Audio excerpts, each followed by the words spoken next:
All right, welcome to another Friday night episode of Keto Rocks. I'm Jim Hobbs, and somewhere on the screen, up, down, left, right, is Brian Damage Forsythe of Kix. And we are your hosts for tonight's Keto Rocks episode. And we got a special guest from Baltimore, Maryland, Maria Hernandez. So Maria, welcome to the show. Hi, thanks for having me. I'm excited to hear your story. So I've heard it from other people, like, you got to get Maria on. So tell everybody a little bit about yourself and a little bit how you got on the keto carnivore bandwagon. Well, about me, I guess I'm just a mom and a teacher and a wife and a sister and a daughter. Pretty much typical me. I love music and I love food, especially sugar. I'm still a sugar addict, even though I haven't had sugar in a long time. So how did I become keto? It was actually 4 years ago, exactly, because it was for Lent. I'm a Catholic school teacher, and I gave up sugar for Lent. And it was really hard. And somewhere during that time, I was talking to Brian, and he was telling me about he started eating meat and he was doing keto. And I started learning about keto, and I would ask him questions, and I would do research on my own and check things out. And I started doing keto. When I first started, I started trying to find substitutes for everything. Like, I love pasta, and I would think of what can I eat instead of pasta. So I would make zucchini noodles, and I would try that, and I would just try a lot of different things. Now I'm carnivore, pretty much, like, I would say 98% carnivore. I do put a little bit of spice in food sometimes, and if I really want something, I will, eat it. Not the sugar though, and the carbs. I've been staying away from them completely, although I'm very tempted by them. So that's how I got started. It was a long process. During that time, I had a lot of health issues. I had chronic pain in my neck and shoulders, migraines probably at least every other week, if not weekly. I took ibuprofen constantly, so much that it ended up giving me a stomach ulcer. I had kidney stones, and I had issues with swelling in my feet, especially my right foot. And they were doing some kidney function tests on me, and my kidney wasn't functioning quite normally. My right kidney, and it was full of stones. And since then, I now am pretty much pain-free. I do not take ibuprofen. My stomach ulcer is gone. Yay. My kidneys are functioning normal. I have no more swelling in my feet. Migraines, I still get occasionally, but they're a lot far and few in between from where I was. I would say I would get a migraine now anywhere between 30 to 90 days, which is a huge improvement. So the migraines are few and far between. I would say somewhere between 30 and 90 days now I get a migraine. I still have to occasionally take an Imitrex for the migraine, but it's a lot less often. Like, I was taking medicine like candy. And I ate a lot of candy before. When I used to eat candy like all day before I gave up the sugar for Lent. Like, I would wake up and I would have candy in the morning, coffee with, I probably put 6 to 8 sugars in my coffee. So you're a poster child for sugar, or at least you were. It's still very tempting to me, and it's hard sometimes because the rest of my family eats more of a standard American diet, although they are improving quite a bit. It's hard. My kids have a cake in the house right now, and it's very tempting for me not to eat that cake. There's been a couple times is it a king cake? It is like just a regular old sugary birthday cake. Okay. I saw the photo you sent. Yeah, so that's what I do a lot of times is I'll send Brian a picture, or I'll send some other friends a picture and say, I can't eat this. And I don't want to eat this. It's in the house. I can't eat it. And, you know, sometimes I'll get back a message that says like, you don't need it. Be strong. Today, and I find that when I'm stressed out, I tend to want the sugar more. Actually, I didn't want sugar at all until 2020 and the coronavirus came. And then I started really starting to crave sugar again. Stress, definitely. My job got very stressful when, you know, we were just having a normal school day on a Thursday, and we got a email that Thursday night that said, oh, tomorrow prepare yourself because Monday you're going all virtual.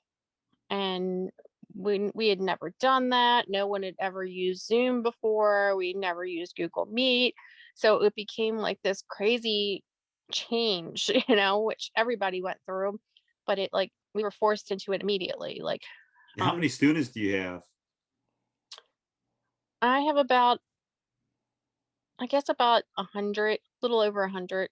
Wow, that seems like a lot to me. That's especially if you're doing a Zoom meeting. Yeah, well, they're not all in the room at once. Like, okay, I have a math class, and I have 3 science classes. I have 1 6th grade science, 1 7th grade science, and 1 8th grade science.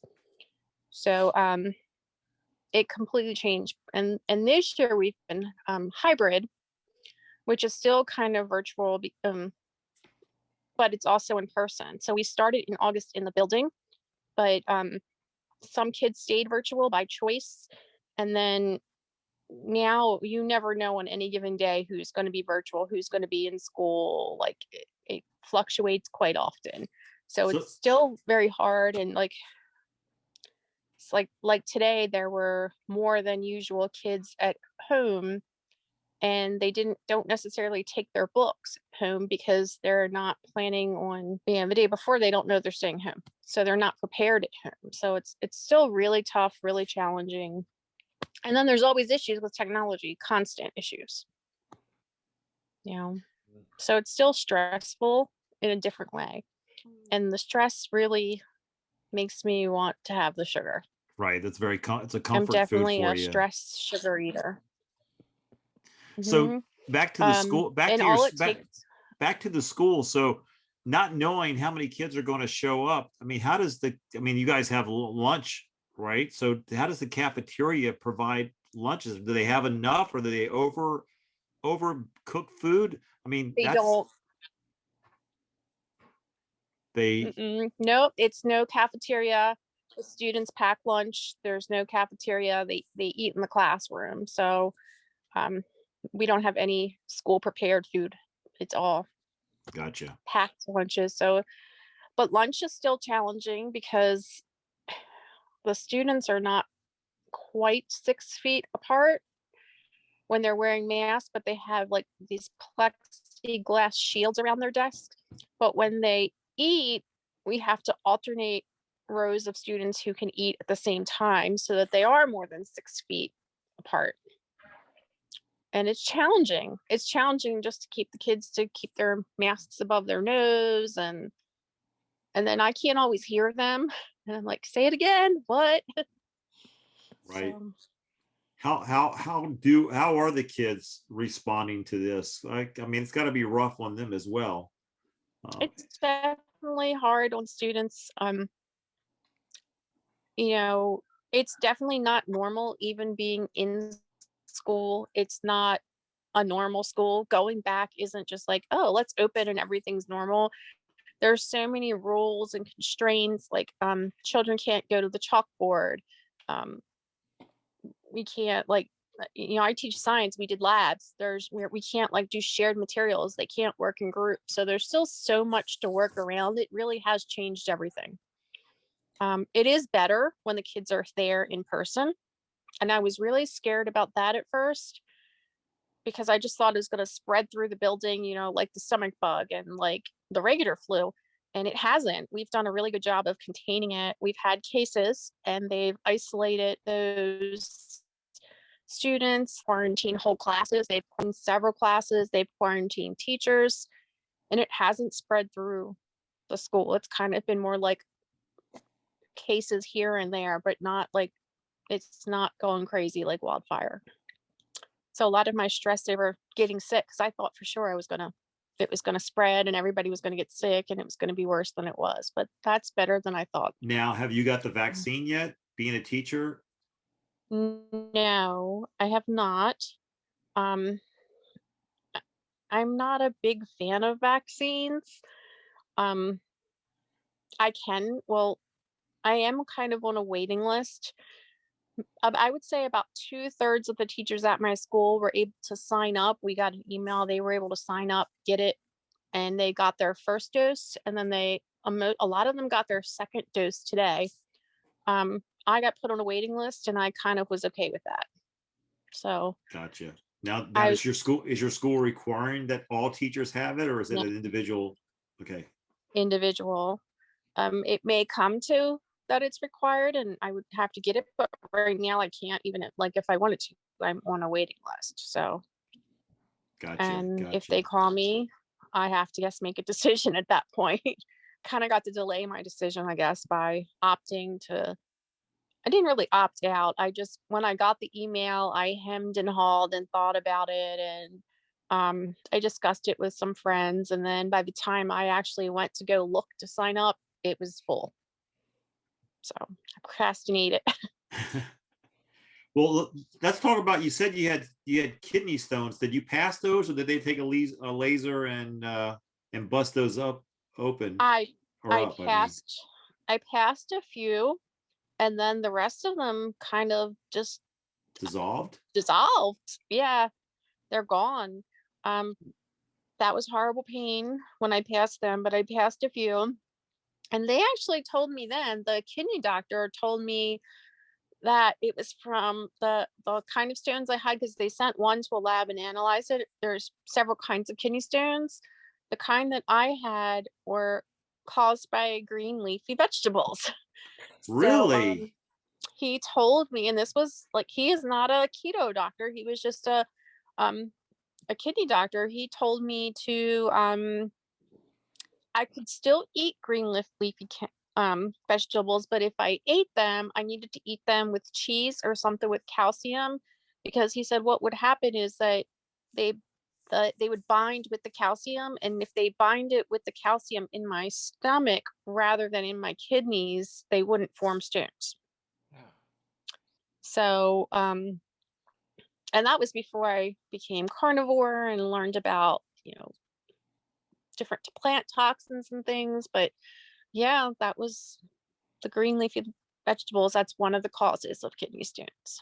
So how much weight have you lost during this journey to keto, to carnivore?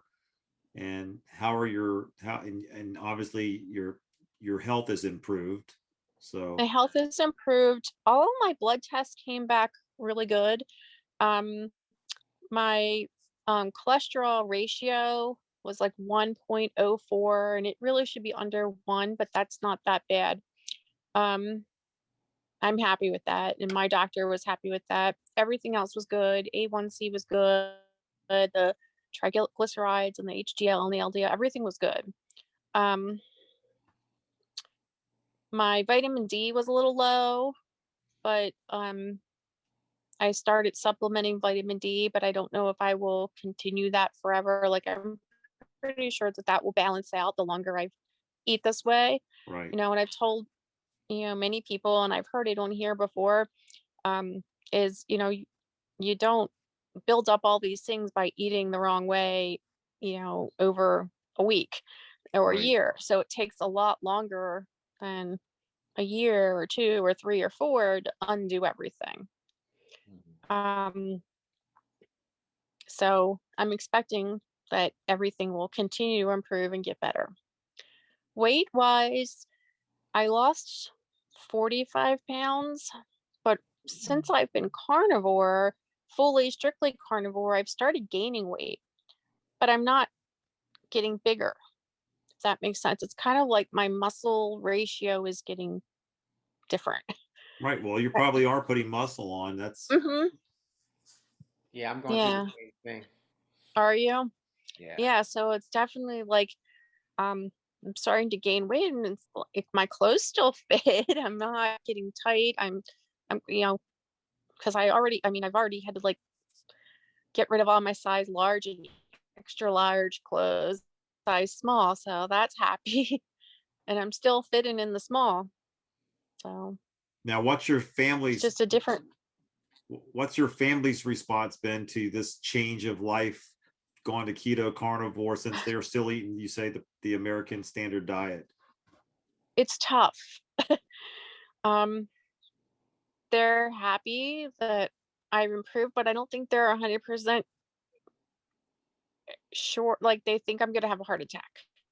My husband tells me I'm gonna have a heart attack. My mother's worried about, all the stuff my mom's been like, she's in the age where she eats all the low fat stuff, and I try to tell her, and then she tells me, and my mom is also a retired nurse. So it's really hard to talk to her about it sometimes because she's strong in her beliefs. And I try to tell her this. And I try to tell my family that it's based on science and research, and it's hard. It can sometimes lead to food arguing. Um, my children, I think they see the benefits, and I hope that even though I can't force them to eat healthier, I could if it was me, but with my husband not eating the same way I do, I can't force the kids. So, and my youngest kids are 15, so they're not like little kids. But I do see them like now reading labels and looking at food where they never did that before. They'll now look and say, "Oh, there's 27 grams of sugar in this juice." But then I explained to them, and actually my one son and I had this conversation tonight. He thought there was 27 grams of sugar in the whole bottle of juice. And I explained that no, it's 27 grams of sugar in a serving. How much does it say a serving is? And he said 8 ounces. I said, so that means for every cup that you drink, you're getting 27 grams of sugar. So they're learning. And I hope that in the long run that they learn the science and understand the science. It's kind of hard to unlearn something when you've been told a lie your whole life. No, I agree with you. I don't know how to handle it. Brian, how would you handle it if your parents told you that you're not eating that pizza? You're just eating this hamburger and no bun and eggs. And I'm trying to think how I would react as a child. I probably would have been rebellious, to be quite honest. I would have said, no. You can eat that way, but I'm eating my pizza. Yeah, I don't know. I'm pretty, I don't know. That's a good question. Yeah. I'm just As trying a to think child, how I'd react to that. Cause I don't, I commend you, Maria, because it's a tightrope, just like Emily, to be in a household where other people are eating what you used to eat and what you're trying to stay away from. And so I think if you're doing the right thing, just keep eating the way you're eating, educate them on why you're eating this way. I want to eat this way because I want to be around for a long time to be with you all. And so, education is probably the best teacher there is. And the fact that you already said they're already looking at labels and asking questions, I think that's a great start. it definitely is a start. But I did bribe them. Not last summer, but the summer before, I bribed them that if they did keto for 30 days, I would get them something that they wanted, and they both did it. Wow. But they went right back to that pizza. Have you ever had bacon crust pizza? Bacon crust pizza? No, I Yeah, I've haven't. seen a picture of Okay. it. I've shown you a picture of it. Yeah. So basically, I take bacon and weave it and put it in the oven until it gets crispy, and then take it out and put tomato sauce and mozzarella and whatever pepperoni, and my kids love that. So they would be happy if I made that all the time. I don't think they would eat pizza if I made them that. Well, They you would. know, that's one of the things that I learned early on was as much as, and I'm a pizza, just as much as a chocoholic, I was a pizza holic. Like I could eat pizza every day back in the old gym. Would just eat pizza all the time. But, you know, I realized that the dough is really just a delivery system for what I really like, which is the flavor of the cheese and whatever toppings you put on. Mhm. So I'm totally fine with just putting the cheese in a dish and the pepperoni and sausage and hamburger and garlic and peppers and onions and sausage and just putting it all together because it's the flavor of the cheese and all the greases from the different meats that I Mhm. really love. And so I don't miss it. Now, you know, when you're at a restaurant or have to go through I don't know how your stores are set up. I know like going through Harris Teeter today to get to the uh, the meat section, I have to go through this salad and pizza. They got pizzas everywhere. It's $5.99 pizza, Mhm. $7.99. And I just go by there and I, you know, I look at them. I go, oh my gosh, the old me would be buying one of those right now. I wouldn't even make it to the meat counter. Yeah. But you know, I can walk past it now knowing full well that I'm healthier, I feel better, and if I really want it, I just put together all the ingredients minus the dough. Accept it And sometimes I do we get the Mama Lupe tortillas, and I'll use that as a base. as a base. Well, And try bacon. I Bacon know is a that delicious sounds. base. Send me that picture you have of your crust because that sounds wow. Yeah, you can't go wrong with bacon. That's awesome. No. So like that's something that if I would say that I'm like 90 some percent carnivore, if I wanted pizza, I would make a bacon crust pizza. Or if the kids do have pizza, I'll just peel the cheese and pepperonis off and eat that and throw the crust away. Hey, I want to give a shout out. This is something that finally some restaurants are taking notice of this. So Mm-hmm. I didn't even know we had a restaurant called Marco's Pizza here in the Fredericksburg, Virginia area. But I saw their commercial the other night. Marco's has pizza in a bowl. Oh, So wow. it was a 4-topping pizza in a bowl. So it was cheese, sausage, pepperoni, bacon, and in a bowl for $7.99. They were offering the big pizza for $7.99, so you could get either one, the pizza with a crust or pizza in a bowl. And finally, I was like, wow, finally somebody has finally done it. That's all you want is you want a choice to Right. be able to go to a pizza place and order the flavors that make up a pizza. Going out to eat is hard with the family because they like to go to this one little it's a sub shop, but it also has like Italian dishes. Well, they have a keto dish where they have the zucchini noodles and sauce, but I don't really eat that anymore. And so for me to go there, I would have to eat like a side of meatballs and then I would go home and eat because I'm not full. There's not Right. enough food, and the sauce tends to be more like sweeter, and sometimes tomato sauce, I've had reactions to tomatoes sometimes. Um and not always. So I think it's certain brands of like I've experimented, and but pasta was one of my favorites. So that's something that I'll have sometimes now, and pizza is just the cheese and the sauce and the bacon. And but I have experimented with the different kinds of tomato sauce, and there's some kinds that I can tolerate and some that will cause my skin to have issues. Yeah, they're pretty acidic. Some of the Yeah. tomato paste and sauce. I also had a really weird reaction one day to heavy whipping cream, and I think it might have been just a bad batch of cream, because I've had that since and not had an issue. But one time I drank my coffee with heavy cream, and then all of a sudden my face started burning, and my whole face turned blood red, and it was itchy and burning for probably about half an hour. Wow. And then and I had not had cream before that. I'd ran out of it, and didn't have it for several days, and then had it, and I thought I was going to have to give it up, but I didn't. I just threw away that and bought more, and I waited a few days and tested it again, and I was fine.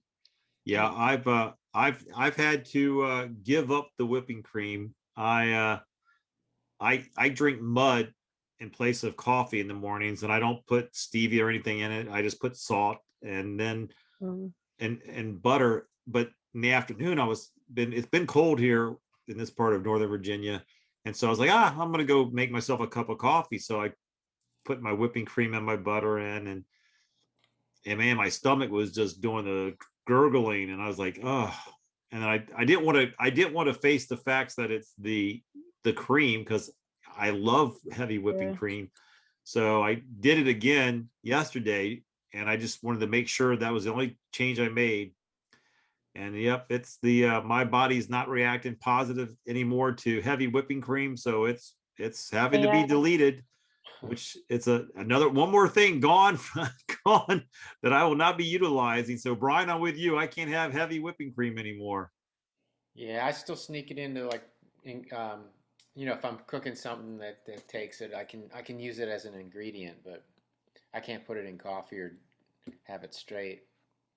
I do the butter and the salt in my coffee, but um when I'm fasting, I still put a little butter in even when I'm fasting. But then when I'm eating, and I drink a lot of coffee and I drink a lot of water.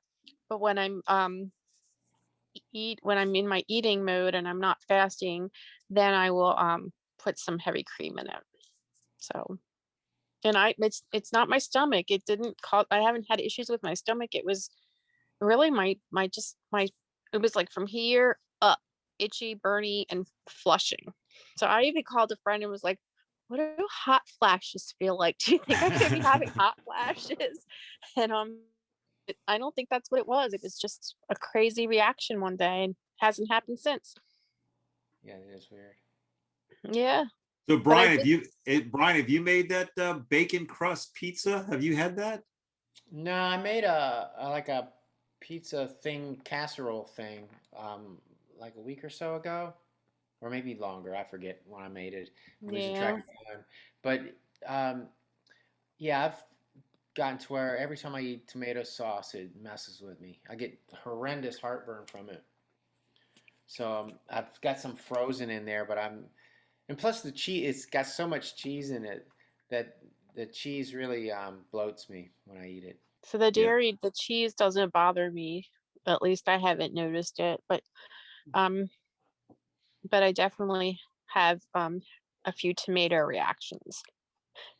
Yeah, tomatoes are, yeah, they do mess with me. I keep thinking I'm gonna get away with it and I don't. Yeah, I don't typically add the tomato paste to my pizza ingredients. I what I do use is Philadelphia cream cheese and garlic and oregano and Italian seasoning in the cheese, and when it melts down, that really adds a lot of flavor to it. It's like a white pizza, a Yeah, I white. eat a lot of cream cheese. I And probably eat a lot of cheese. I eat a lot of cheese, a lot of bacon, a lot of steak, and yes, then um, a little bit of other things. Um, and I use just very little spices now. Um,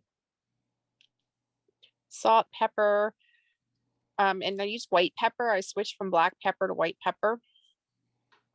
Um, and then for when I make the carnivore pancakes, I will add a little dash of cinnamon. Mhm. In the summer, I made a lot of ice cream, and I didn't even use sweetener in it. I just used the heavy cream and like a splash of vanilla. So I'll use a little bit of vanilla, but not a. I don't use a lot of sweetener at all. When I make my carnivore pancakes, the first time I made them, I followed the recipe and added whatever it said for the sweetener, and I used monk fruit. That's usually what I would use. The second time I like cut that in half, and now I don't put any sweetener in it. I just eat it the way it is with butter. I'll put a ton of butter on top. Yeah. I have not made the carnivore pancakes. I know Brian. I know you made them a while, but not too long ago. You made some or posted it, and I think some I other. made I made some tonight Did actually. you I really? made some Okay. tonight. I've been eating a lot of those. When I found is that when I'm stressed and I want and I'm craving that sugar, that carnivore pancake will alleviate that. If And I that's eat better. carnivore, That's better than a chaffle. You like the carnivore pancakes better than the chaffle? I Well, like the chaffles too, but they're different. yeah, actually the pancake recipe, they taste exactly like pancakes. I mean, it's That's scary for They me. taste like the chaffles are a little more not bad. savory. Huh? What'd you I say, think Maria? the chaffles are a little more savory because they have like I put like cheddar cheese in them, and the pancakes taste like a pancake.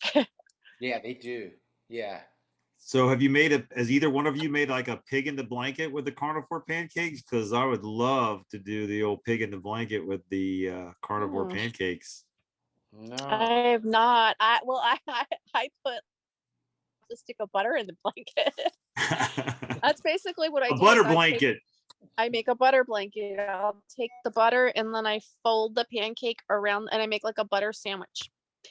The difference that I found between the carnivore pancake and the pancake is the regular pancakes, when you put the butter and when I used to use a bunch of syrup, it would like soak into the pancake. The Right. carnivore pancake, it kind of just sits on top. It doesn't like soak in. Absorb. Right. So yeah, so what I did was put the butter and I just fold the pancake over and eat it like a sandwich. So it is a butter in a blanket. I'm gonna have to make the I may make it tomorrow since we're gonna be snowed in or ice in here in Virginia. I may make a carnivore pancake tomorrow as long as we have power or I got enough propane to do it on the griddle. Yeah, I did mine on the Yeah, griddle. I did mine on the stove on a copper flip pan, you know, the ones that have a bottom and a top and you just flip it. Ah, okay. That's what I did it on. Now I made chicken and dumplings for everybody else. So And you don't sample your food that you're cooking for other people? no, and that's hard. That's That's really tough. hard I know it is. because I was a cook by taste person. I Mhm. never really followed recipes. Like if I knew what ingredients went in it, then I could make it. But I would taste, taste it and see, oh, it needs more salt. And so now it's kind of like it's hard. Sometimes I'll have one of the kids come and say, taste it. Is it good? Does it need anything? Otherwise, I just give it to him the way it is. And that it definitely changed cooking because it's harder because I don't sample it. I don't even want it. The only thing that I ever want is cake and sweets. But like the chicken and dumplings, I had no desire to eat that. I hear you. So Brian, have you cooked a 17-pound brisket this week by chance for somebody, or is that No, no brisket was dropped off on your porch? Nothing? on my porch? Yeah. No. Steve-O did drop off a brisket on your porch and back off away slowly. No. Oh, that. Oh, I didn't know what you were referring to. No, actually, he was talking about doing it was it Saturday? But I couldn't do it on Saturday. So then he said, well, there's no hurry. So yeah, he hasn't done it yet. Okay. That's funny.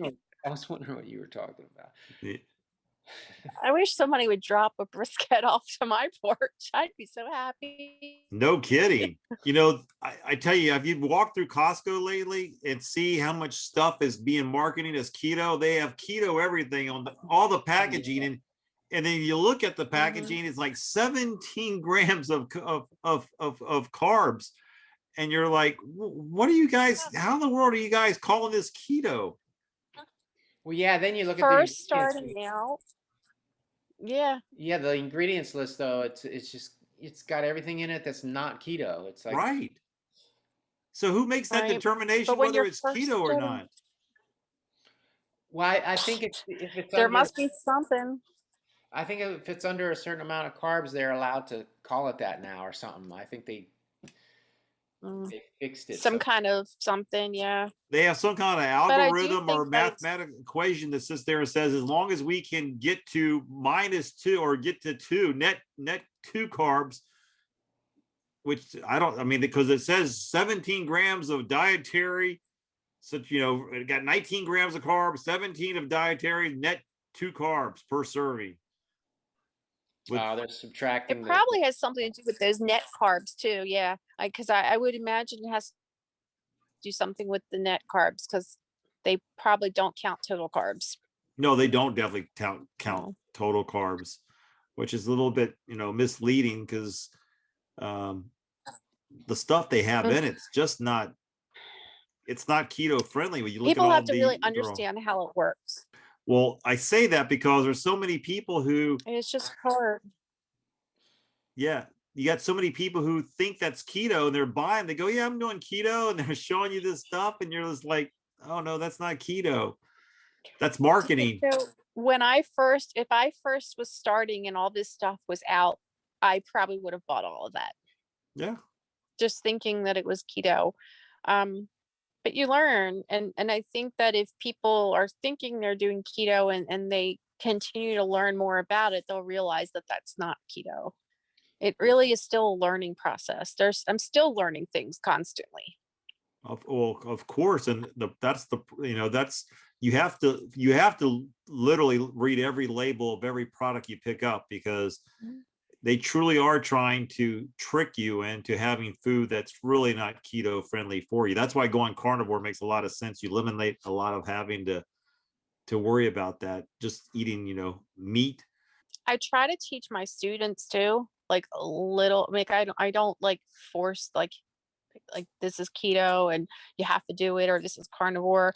What I teach them is about sugar and how sugar affects your body and why sugar is bad for you, and the thing how much sugar is in a can of soda. Like I actually I've actually measured out 28 grams and showed them how much sugar that really is. They're really shocked when they see how much sugar it really is. It's more than they think.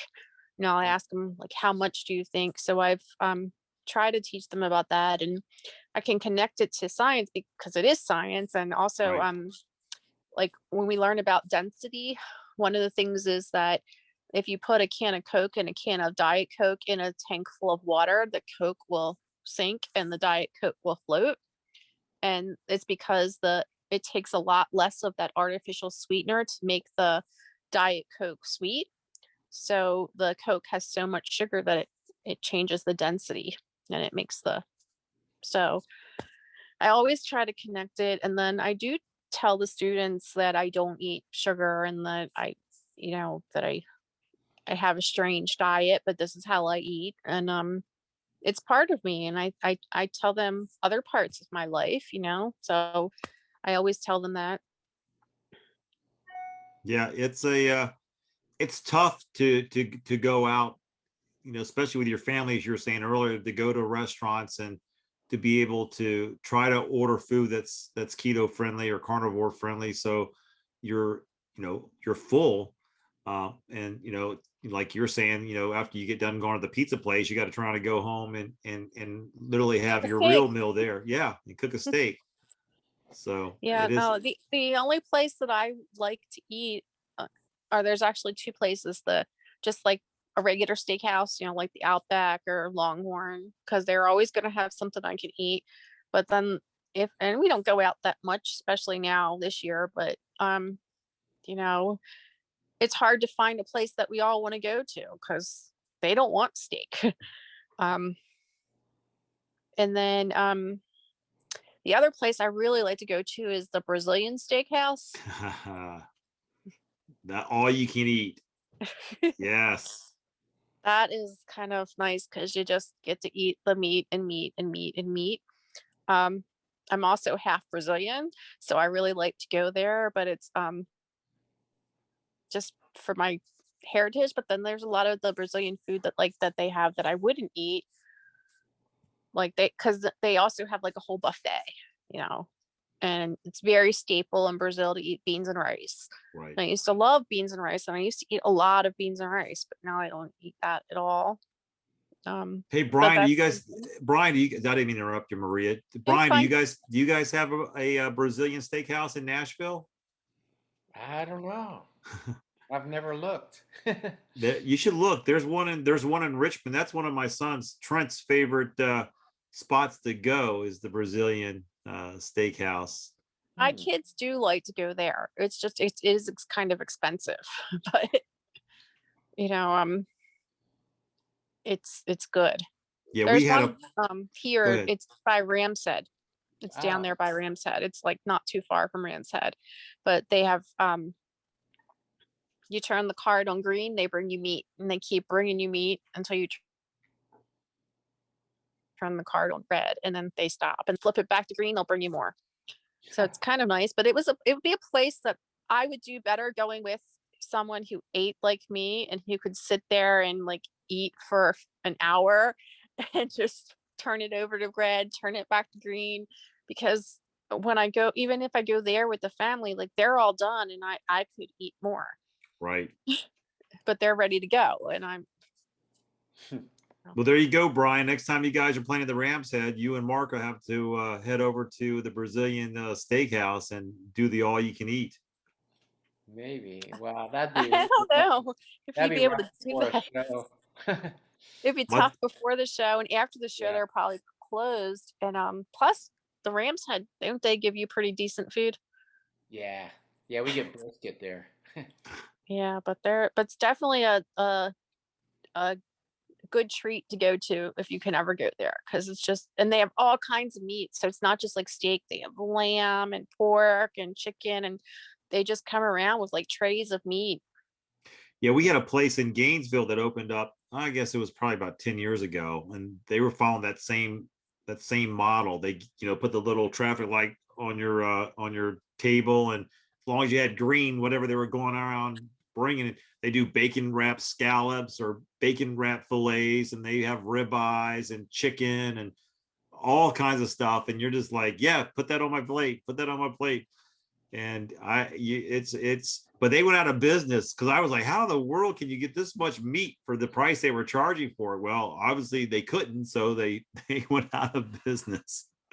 But at the Brazilian steakhouse, I think a lot of people fill up on all the other stuff too, because they have like, potato salad, macaroni salad, beans, rice. They have the fried plantains. They have, I don't know. They also have like meat and cheese, and like they have so much stuff at the buffet, regular salads. Like, so there's people fill up it. If carnivores went there, they could definitely get their money's worth of meat. Well, you got me hungry looking for talking about this Brazilian steakhouse. I may have to make a trip down to Richmond here shortly to grab some. Yeah, so, it's definitely a decent place. So Brian, how's the book coming along? I'm going to change it up a little bit. It's coming. I've been working on it. Oh, that's awesome. That's good. Yeah, I'm trying to look. I'm not quite to the halfway point, but almost. That's awesome. Yeah. You got a lot going on. Well, it seems like it. I've got a lot that should be going on, but I keep procrastinating on the music part of it. Yeah, well, I procrastinate too. Sometimes procrastination leads to good things. So I like your thinking, Maria. Trust me, I do procrastinate a lot, but I get it done. There you go. It doesn't matter when it gets done. It'll get done when it gets done. Yep. So Brian, any food projects? Any food projects you got going on this week? Not really. It's hard to do it with the snow. I drug my Traeger out there the other night, but I couldn't get it through the snow, so I had to, and I didn't have a snow shovel because I'm coming from California, so I don't have a snow shovel. But I had a regular shovel, so I'm out there trying to at least dig a little pathway to wheel my Traeger out underneath the porch thing.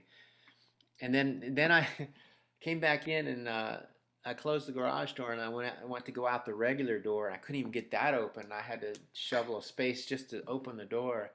There's a lot of snow. I mean, we never get this. Is the first time it's snowed since I've been here, really. So how much snow do you guys have in Nashville? Well, it depends. Like in front of the door. Wow, you got a foot? I mean, that's a lot. No, it's not a foot, but it's probably 6 to 8 inches. Like maybe where it blew up against the door, but it's like deeper in some spots than others. Well, that's a lot. That's a lot for Nashville, right? Yeah, and it's weird, and it's weird too because it's opposite. It stuck to the pavement parts more than it did the grass. I guess maybe it's sunk down in the grass, but usually it's the other way around. We'll get the dusting on the grass, but the pavements will be all clear. Yeah, that is kind of the way it normally works. Kind of weird.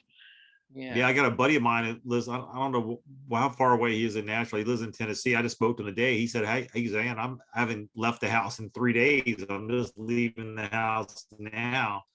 And he goes, and he's from upstate New York, so he's like, "But man, these people around here, they don't have the equipment to handle this. Like New York, you're out that as soon as the snow stops. But here, they don't have the equipment to get the roads done." So he goes, "I've been in the house for 3 days." Yeah, I haven't gone anywhere since Sunday, and then I haven't gotten my mail this week. It hasn't the Mm, mailman hasn't even come?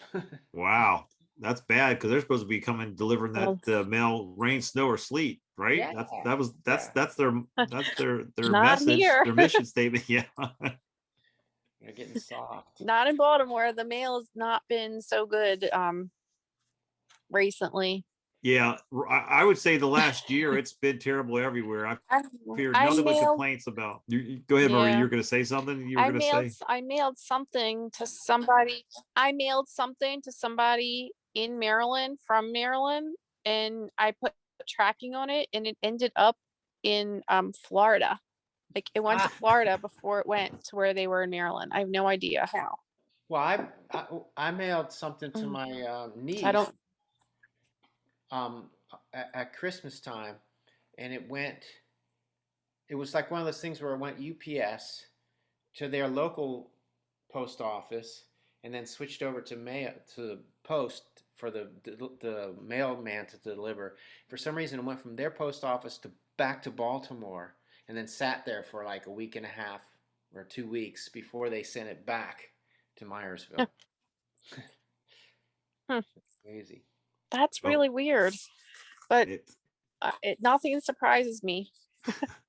Yeah, 2021 is no different than 2020. Hopefully, it ends better though. Yeah. Hopefully, yeah, maybe maybe March, it'll be a full year and it can go away. And we can get a better rest of the year because it was a rough year, and I think everybody felt a bad year. Yeah, I tell you, one of my Yeah. best friends, we went to Florida last year for spring break to go to the Nationals, Washington Nationals spring break training camp. And, it was right when we were in Florida and we were just having a great time. And, that's when it started you hear more and more about it. And as soon as I mean, people were wearing masks on the plane, some people were. And then when I got back home, it probably wasn't, you know, a couple weeks later, I got a call from a friend of mine who said, "Hey Jim, I got from two higher ups that are in the news that work for a huge news agency, who says that the country's shutting down for 2 weeks. So go tell your family and friends and go stock up on stuff because." And I'm like, I couldn't even wrap my hand. I said, "What do you mean we're shutting the country down? How do we shut the country down?" And she goes, "It's going to be shut down in 2 days. So go get your stuff that you need because there's going to be a run on stuff." Thank goodness that she gave me that call because sure enough, 2 days later, that's when it happened. And I was like, wow. And then the And run on then toilet there paper. was, yeah, it was crazy. And it was a Friday the 13th because, being a teacher, we got the phone call on Thursday. School ended Friday. It was Friday the 13th and a full moon. Wow. So Well, that was one crazy school day. wow. Well, everybody, I want to give you guys an update, everybody, an update on the Keto Rocks retreat for August 6th through the 8th. It is sold out. So you guys, the night the tickets went on sale, you guys got your tickets. So for those who are going to be there in the next few days, you guys will get an invite for a private Facebook group to be a part of, and we'll start being able to give you more and more details as we get closer. But I just want to let everybody know, thank you for your response. Thank you for making this an event. It's going to be very special to be. Maria, I know I saw your name on there, so you're coming. Exciting. I think it'll be fun. maybe we can have bacon crusted pizza there. We're gonna have a contest. Brian and I have talked about having some type of cook-off and who can make the best dish. So it'd be awesome for everybody to get a chance to make their favorite dish, and we'll be able to do a who made the best and sample a little bit of everybody. So it's going to be a fun weekend. Yeah. Fun. Awesome. Yeah. Can't wait. I look forward to it. Gonna be fun. Brian, what else is going on? How do you want to what's on your heart that you want to share before you wrap it up? Wow. I don't know.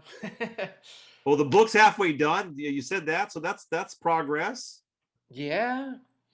Yeah. Oh, I wanted to mention Maria's before she turned keto, her red velvet cupcakes. I still think about those things. Oh gosh.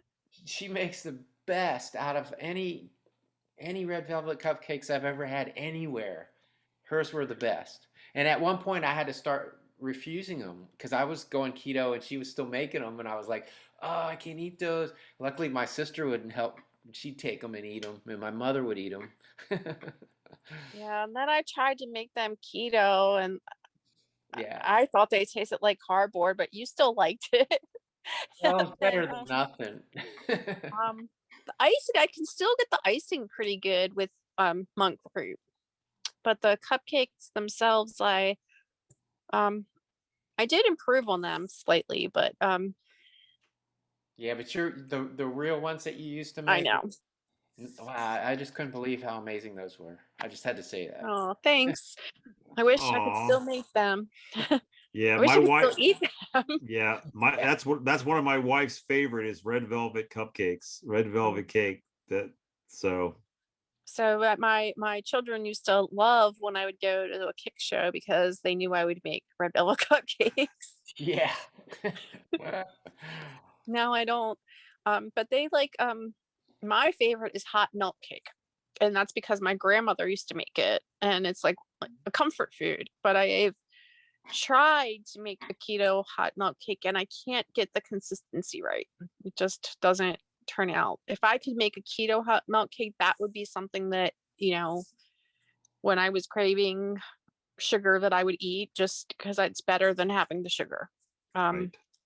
So like that's where I am now. Like I'm pretty much don't eat sweeteners unless I'm desperate, and if I would go downstairs right now and go take a piece of that cake, then I would make something keto to just get me past that. Now, do you do intermittent fasting as well, Maria? I do. I eat one meal a day, and I fast mostly around 20 hours, but I'll go anywhere from 18 to 24. And I've done a few longer fasts. The longest one I've done is 84 hours.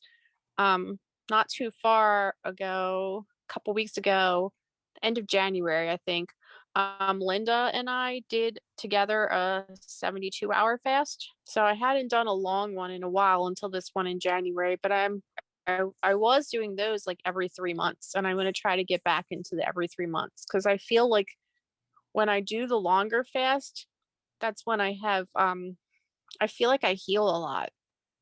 And I've had other things too, like with my twins, I had a C-section, and my C-section scar is pretty much gone.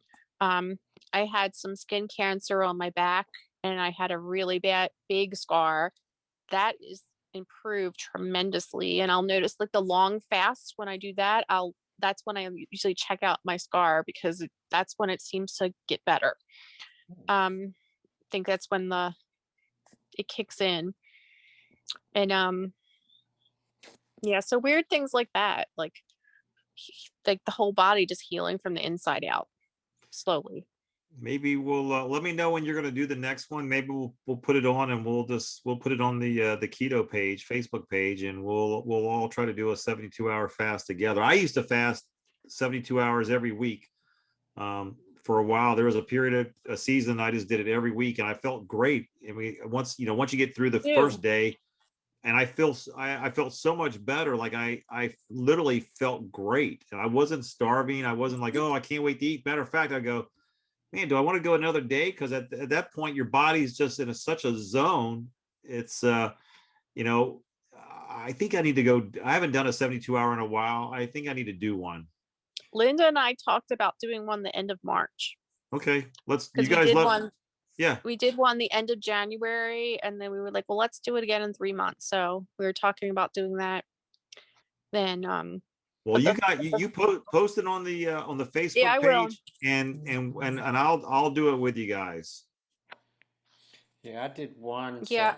2 hour. Yeah, I definitely think Brian, you in for the 72-hour fast? I don't know. I did one, and it was really rough for me for some reason.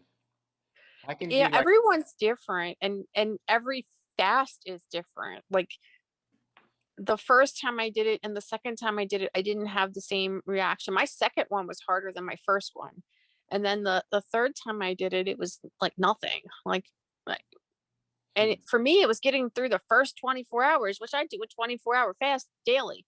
Right. But then once I got through that, that's when it just kind of, and you have to drink a lot of water and make sure you have the electrolytes, because you'll the most muscle cramps if you don't get enough electrolytes during that time. So I put extra electrolytes than I normally would put in my water, because I'm not getting any from food. So Right. Mhm. Yeah. I also bought chickens, and I have chickens, and I get my own eggs now. Awesome. Yeah, which is really nice. I have 3 chickens, and each one lays an egg a day. The winter they've slowed down. I actually had to buy eggs once not that long ago, but that's pretty normal when they'll slow down for a little while. Yeah, our chickens are not laying very many eggs right now, so I buy ours as well. My egg lady, she got geese, so now I've been getting goose eggs. Now yeah, they look huge. Yeah, do you like those better than the duck? I still like the duck. They are good. So that a duck is about double of what a regular egg is, and a goose egg is about triple, as far as like the fat and the cholesterol and whatever the nutrients. But because the goose egg is so big, it doesn't have the thickness of a duck egg, but it still is probably the same thickness. It just because it's so big, it doesn't feel like it. But they're real similar to a duck egg. Now they sell them for a 4 count or a 6 count. How did they 4 count? The 4, yeah. Yeah. But they're cute. They're really hefty and big. Pterodactyl egg. And they're hard to crack too. The shells are real thick. Yeah, I always feel like the Flintstones with those huge eggs and those really big steaks. I was like, I'd like to have a steak like that. Brontosaurus burger they used to have on the turn the car sideways because it's so heavy when they go. Yeah. That would be I sent one to you early today, Brian. Did you see that porterhouse I sent you at 38 ounces? You can get $89.99 for a 38-ounce porterhouse. Wow. Did I see that? I messaged it to you. I sent a picture of it to you this afternoon, so I don't know if you saw it. I sent it to you and Trent because Trent and I always laugh at the old 69, the movie in Great Outdoors, the old 69. We always laugh at that. Yeah. 96. 96, yeah, old 96. That's it, yeah. 69 is something else. Old 96, yeah. Oh, well, I think that pretty much wraps up this week's show. And Maria, thank you so much for taking time out of your schedule and joining us and sharing your journey with us and encouraging others to do the same. And good luck. Thanks for having me. It was nice to be on here, and it was nice to see Joan and Emily and Linda and all of them on your show too. I really enjoy it. I usually don't watch it live, but when I try. No, well, we thank you. We thank you. I mean, that's the beauty of this is just seeing the impact that everybody has on their surroundings, like your classroom, your family. It is. And it is. And my friends, like I've taught a lot of friends, and there's some that, like, I have a friend who has diabetes, and I try to tell her, like, and sometimes they just don't want to hear it, Yeah.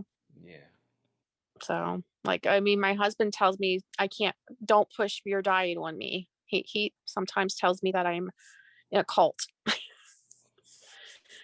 So Yeah, I get that, but all you can do is live your life, do what is working for you, and let everybody else yep. do what they think's working for them. And at the end of the day, we'll hopefully everybody comes to the same conclusion that sugar's bad. Yeah. So, all right, Brian, Stop you blaming want salt for what the sugar did. what's That's that, Maria? Go ahead. What you say? stop blaming salt for what the sugar did. Yes, that's beautiful. That's a song right there. Stop blaming salt for what the sugar did. All right, Brian, you want to sign us off? Yeah. Have a good week and eat your meat. We'll see you next Friday, everybody. Bye. Thanks again.